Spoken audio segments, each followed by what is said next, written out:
everybody. I'm Hal Fox. I'm an old man now. I've discovered that people notice me as an old man because people open doors for me. So I must admit that.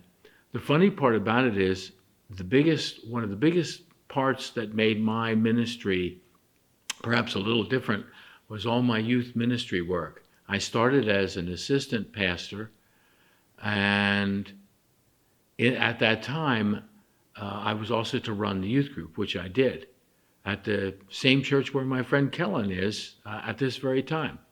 I loved it. I was in youth ministry all my life, even as I got older. Of course, some of my men and women friends say, Hal, that's because that's about where chronologically your head is. You're really not a grown up.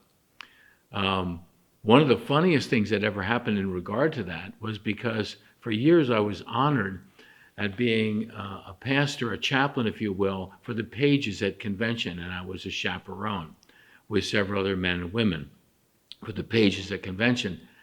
And I guess I got sort of a reputation as being the one who wears the shorts and looks like a little kid.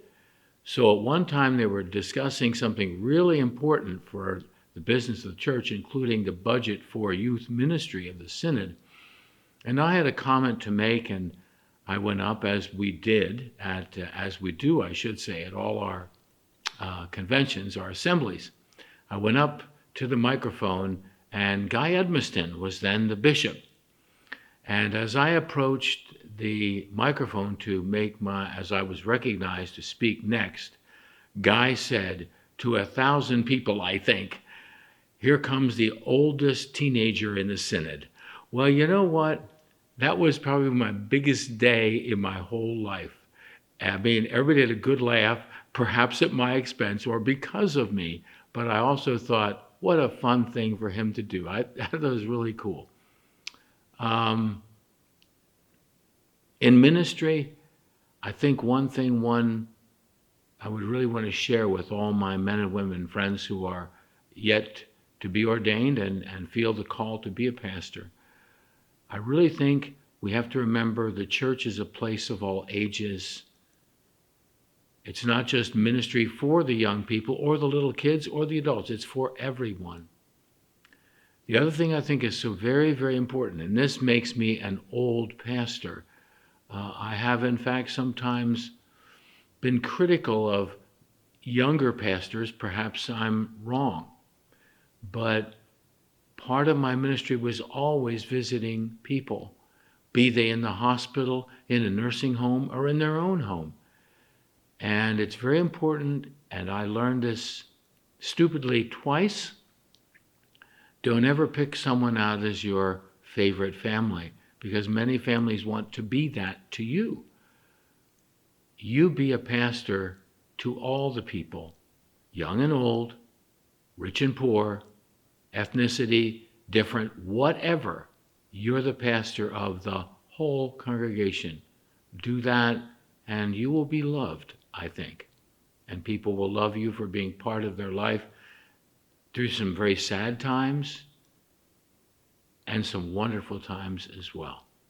My friend Charlie Roberts, who is with student ministry, young people's ministry for our synod, he and I used to have retreats together of our youth groups that we led at that time. And in the Lutheran Church, we make a big emphasis on our Holy Communion and Holy Baptism, how important that is, and indeed it is. Perhaps one of the most touching and memorable moments of my whole life was we reached out as a youth group to a young woman who had some real problems and suffered from some depression, a family that really didn't appreciate her very much, and the family of the youth group became hers. Well, she was a little older than most of my other teenagers in the youth group, but she asked, was it okay if she could go along to the retreat? And I said, certainly, you come to all the youth group meetings, you would enjoy it. And we rendezvoused with Charlie's youth group, and we were at Ocean City, Maryland.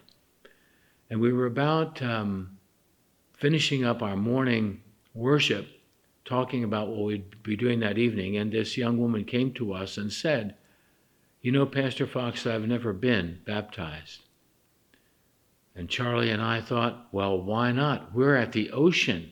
Wouldn't this be a wonderful example for all the kids to see and witness and be part of, and it meant so much to her. So we called up her parents, long distance, asked if this was okay with them. It was. They had no problem at all. They had nothing to do with the church at all, but at least they did not stand in the way of their daughters asking to be baptized. I will never forget also that night, our youth group of about 20-some young people was joined by 10 or 15 other young folks who were at the shore with their families or with just by themselves with their friends. They joined in our worship as we baptized this young woman. What a day in my life it was. That's baptism, a young woman choosing to be baptized and becoming a member of the church. What a high. Thank you for listening to me. Thank you.